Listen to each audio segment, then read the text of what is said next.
दर्शक महानुभावहरू नमस्कार। युग प्रेस टिभीमा यहाँलाई हार्दिक स्वागत छ। सदाको चाहिँ आज पनि हामी उपस्थित भइसकेका छौँ। आजका मुख्य समाचार, ब्रेकिङ न्युज अपडेट लगायतका तपाईहरूलाई काम लाग्ने हेर्नै पर्ने महत्त्वपूर्ण समाचारहरूको साथमा हामीलाई अन्तिमसम्म हेर्नुहोला। हाम्रो मेहनतको लागि एउटा लाइक अवश्य गर्नुहोला। युग प्रेस टिभी अहिलेसम्म सब्स्क्राइब गर्नुभएको छैन भने सब्स्क्राइब गर्नुहोला। साथै नजिकैको बेल आइकन क्लिक गर्नुहोला। देश तथा विदेश कहाँबाट हेर्दै हुनुहुन्छ, आफू रहेको गाउँठाउँ, सहर तथा देशको नाम लेखी कमेन्ट गर्नुहोला।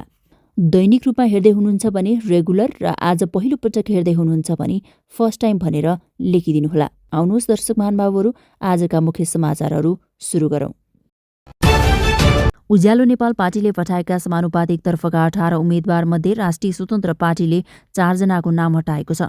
यसअघि 18 जनामा सहमति भएर पनि सूची संशोधनपछि 14 जना मात्रै सिफारिस भएका छन्। एकता सहमतिको प्रक्रियाप्रति उज्यालो नेपालका केन्द्रीय सदस्यहरू असन्तुष्ट देखिएका छन्। जेन्जी प्रतिनिधिका रूपमा मन्त्रीमा सिफारिस परे लगत्तै विवादमा तानिएकी र मन्त्री बन्नबाट रोकिएकी टासी लाजोम रासोपा पार्टीको समानुपातिक उम्मेद्वारको सूचीमा परेकी छन्। हुम्लाको लिम्बीमा जन्मेकी टासीले आफ्नो नाम समानुपातिक सूचीमा पर्नुलाई औपचारिक राजनीतिक यात्राको सुरुवात भएको बताएकी छन्। नेकपा संयोजक तथा पूर्व प्रधानमन्त्री पुष्पकमल दाहाल प्रचण्डले ऊर्जा मन्त्री कुलमान घिसिङप्रति लक्षित गर्दै कडा टिप्पणी गरेका छन्। पार्टीको केन्द्रीय कार्यालय पेरिस डाँडामा आयोजित कार्यक्रममा उनले विदेशी प्रतिक्रियावादी शक्तिहरूले सामाजिक सञ्जाल मार्फत होहल्ला मचाइरहेको आरोप लगाएका छन्। त्यसै सन्दर्भमा प्रचण्डले पार्टी र जनताले लगाएको गुण बिर्सिएर केही व्यक्ति बैगुनी भएर हिँडेको बताएका छन्। प्रधानमन्त्री सुशीला कार्कीले स्वच्छ र निष्पक्ष निर्वाचन मार्फत युवाले चाहे जसो देश निर्माण हुने बताएकी छन्। तमुल लोसार महोत्सवमा बोल्दै उनले निर्वाचनको वातावरण बनिरहेको र दलहरूको बन्द सूची बुझाएसँगै नयाँ कोसे ढुङ्गा पार भएको उल्लेख गरेकी छन्। सरकारले शान्ति सुरक्षा र भयरहित वातावरणमा निर्वाचन गराउन प्रतिबद्ध रहेको उनको भनाइ छ।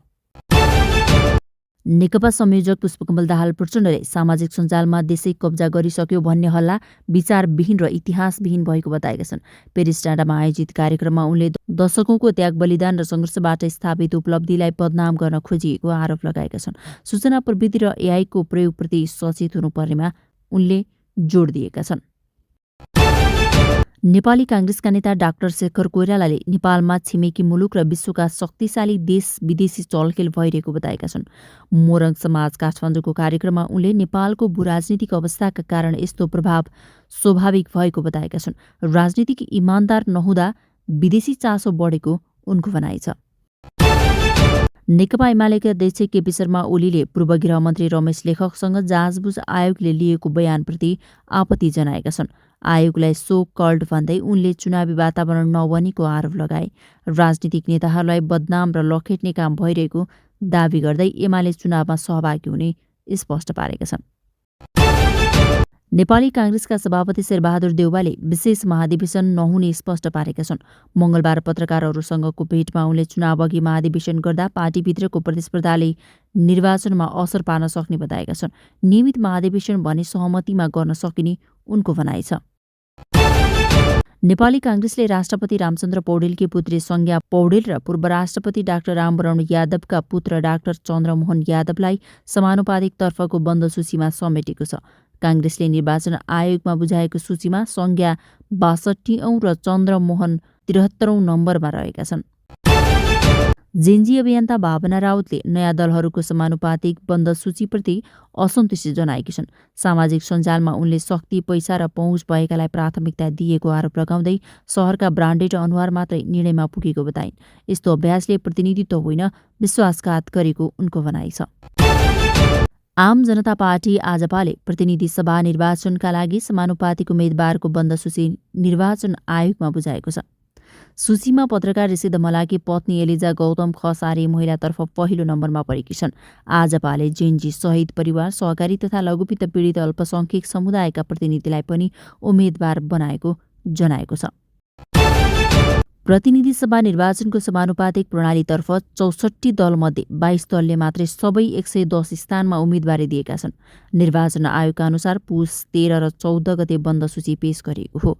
जनगणना 2078 को समावेशी आधारमा सूची दर्ता गरिएको छ। आयोगले छानबिनपछि अन्तिम सूची माघ 20 मा प्रकाशन गर्नेछ।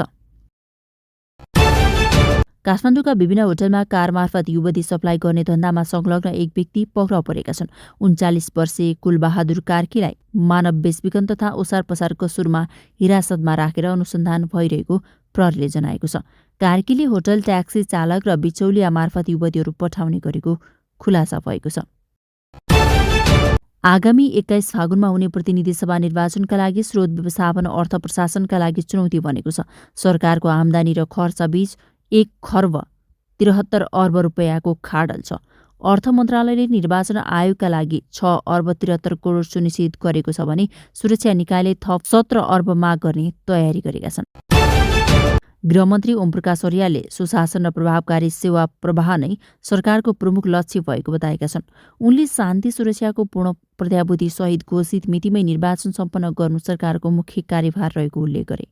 मोरङ स्थित नेपाल भारत एकीकृत भन्सार जाँच चौकी निरीक्षण गर्दै सुरक्षा व्यवस्थापन सुदृढ गरिने भएको छ।